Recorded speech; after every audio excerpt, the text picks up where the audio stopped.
Hello, welcome to my video.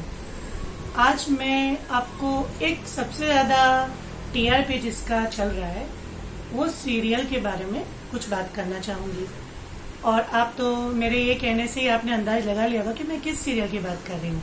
जी हाँ, मैं Anupama serial की बात कर रही हूँ, जो मेरा तो मतलब फेवरेट है ही, पर मुझे लगता है कि बहुत सारी लेडीज का ये सीरियल फेवरेट होगा।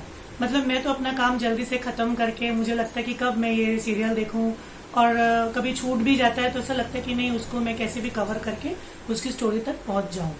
तो मैं इस सीरियल के बारे में ये सोच रही थी कि सबसे ज्यादा इस सीरियल की टीआरपी क्यों है। मतलब इस सीरियल में ऐसा क्या है जिसकी वजह से इसकी टीआरपी इतनी ज्यादा है। तो मुझे मतलब ऐसा मेरे सोचने पे मुझे ऐसा लगता है कि इस सीरियल की टीआरपी सबसे ज्यादा इसलिए है क्योंकि अगर आप इसके सारे कैरेक्टर्स में अगर आप देखोगे ना, तो आप जिस भी कैरेक्टर पे जाके उस पोजीशन में अपने आप को फिट करोगे ना, तो आपको लगेगा कि वो कैरेक्टर अपने आप में रियल में सही है, उसमें उसकी कोई गलती नहीं है। तो जैसे कि हम स्टार्ट करते हैं अनुपमा से। हम अनुपमा का कैरेक्टर लेते हैं, तो अनुपमा के साथ जो कुछ भी हुआ स्टार्टिंग से, वो जिस टाइप का उसका बैकग्राउंड था और उसका हस्बैंड का उसके प्रति जो ट्रीटमेंट था, वो सब हम देखेंगे। और अभी रिसेंटली जो ट्विस्ट आया था कि वो जो है परेशान होके अपने हस्बैंड के बिहेवियर से लास्ट में वो डिवोर्स लेना चाहती है, तब एक बार हम हमेशा देखेंगे तो हमको लगेगा कि अनुपमा बिल्कुल सही है। बीच में एक बार मुझे जरूर ऐसा लगा था कि अनुपमा जब वनराज, उसका हस्बैंड वनराज, उससे जब माफी मांगता है और वो उसको माफ नहीं करती और बिल्कुल एडमेंट है कि नहीं, मुझे तो डिवोर्स देना ही है क्योंकि अब मैंने बहुत सह लिया, अब मेरे को नहीं सहना है। तो जब वो इस टाइप की बात करती है तो कभी कभी ऐसा लगता है कि जब वो उसका इतना माफी देने वाला नेचर है और वो सब इतने अच्छे से सब बातें भूल के वापस ट्रैक पे आ जाती है, तो फिर वो क्यों अपने हस्बैंड को माफ नहीं करके क्यों अपने बच्चों को परेशान करना चाहती है। लेकिन ऐसे देखेंगे तो वो कैरेक्टर भी अपने आप में सही है, क्योंकि आगे मैं आपको बताऊंगी कि अनुपमा ऐसा क्यों कर रही है। मतलब ऐसा, अब मैं सेकंड कैरेक्टर की बात करूं तो वो है काव्या। तो काव्या भी अगर हम लोग देखेंगे तो काव्या भी अपने आप में एक बहुत ही अच्छा कैरेक्टर है। मतलब मुझे वो कैरेक्टर काफी अच्छा लगता है, और जहां तक मुझे लगता है कि उसकी कोई ऐसी बिग मिस्टेक नहीं है, क्योंकि उसके वनराज ने उसको लाइक किया, ऑफिस में रहते रहते उसके साथ उसका मतलब अफेयर हो गया दोनों के बीच में, और उसके बाद भी वो हमेशा एक अच्छी बहू बनने की कोशिश कर रही है।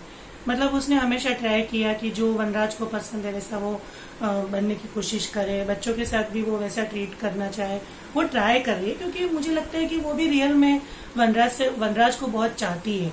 अगर उसका वैसे ही कुछ रहता तो फिर उसके जाने पे वो इतना मतलब पैनिक नहीं होती, परेशान नहीं होती। लेकिन वो भी जब वो घर छोड़ के चला जाता है तो वो बहुत ज्यादा परेशान हो जाती है। तो कहीं ना कहीं मतलब उसका भी उसके प्रति लव या जो भी है वो नजर आता है। तो उसमें भी मुझे नहीं लगता कि उसकी कोई गलती है, क्योंकि उसके वनराज ने उसको लाइक किया जो भी, और आफ्टर ऑल जो भी हुआ उसके बाद अगर उसको वनराज छोड़ना चाहता है और वो पैनिक होती है तो उसकी भी कोई गलती नहीं है। अब तीसरा कैरेक्टर जो इसमें आता है, सबसे इम्पोर्टेंट कैरेक्टर, जिसके इर्द गिर्द ये कहानी घूम रही है ऐसा मुझे लगता है, और वो कैरेक्टर है वनराज। एक वनराज ही सेंटर है और ये दोनों जो है उसके, मुझे जो है मेरे हिसाब से देखो तो सबसे डाउटफुल कैरेक्टर जो है वो वनराज लगता है। क्योंकि अगर मेरी भाषा में कहो ना तो वो एक जो कभी यहाँ लुढ़कता है, जो कभी वहां लुढ़कता है। मतलब यहाँ अगर उसको लगा कि यहाँ उसका मतलब उसका सेल्फ ईगो इतना ज्यादा है कि अगर उसकी डिमांड पूरी नहीं होती है तो वो मतलब कोई रिश्ते नाते कुछ भी नहीं देखता और वो छोड़ के चल देता है। तो जो मैंने अभी आपको कुछ देर पहले एक बात कही थी कि अनुपमा क्यों सही है, इतनी माफी मांगने के बाद भी वो क्यों वनराज को माफ नहीं करती है, तो इसका मतलब मुझे कारण ये सही लगता है कि अगर इस तरह का अगर हस्बैंड है कि जो मतलब कुछ भी अपने उस पर स्टेबल रहता ही नहीं है, तो वो ये सोचती कि आज मैं माफ कर दूंगी। लेकिन अगर वो वापस उसी ट्रैक पे चला, क्योंकि वो उसका एक बेसिक नेचर है, वो उसको चेंज नहीं कर पा रहा है।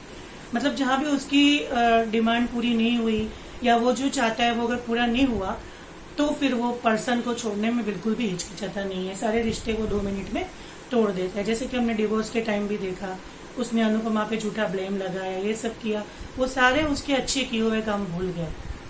तो ओवरऑल जो मुझे सबसे ज्यादा जो कैरेक्टर जो है जिसकी वजह से स्टोरी घूम रही है वो मुझे वनराज लगता है। तो बाकी सब देखेंगे, जैसे बा को देखेंगे तो बा भी अपने आप में सही है। कोई भी माँ होगी तो शायद वो ऐसा ही बिहेवियर करेगी, कोई भी पत्नी होगी तो वो शायद वैसा ही करेगी। एज ए प्रेमिका काव्या को लेंगे, मैं उसको भी बहुत लाइक करती हूँ, उसकी एक्टिंग भी बहुत पसंद करती हूँ।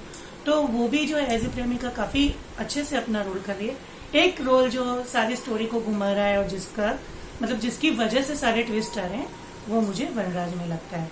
तो आप भी प्लीज मुझे ये बताएंगे कि आपको कौन सा कैरेक्टर सबसे ज्यादा पसंद आया, और क्या आप मेरी बात से सहमत है कि जी हाँ वनराज की वजह से ये सब है, या आपका कुछ और सोच है। प्लीज मुझे कमेंट करके जरूर बताएं, और अगर आपको मेरा वीडियो पसंद आए तो लाइक और सब्सक्राइब जरूर करें। Thank you.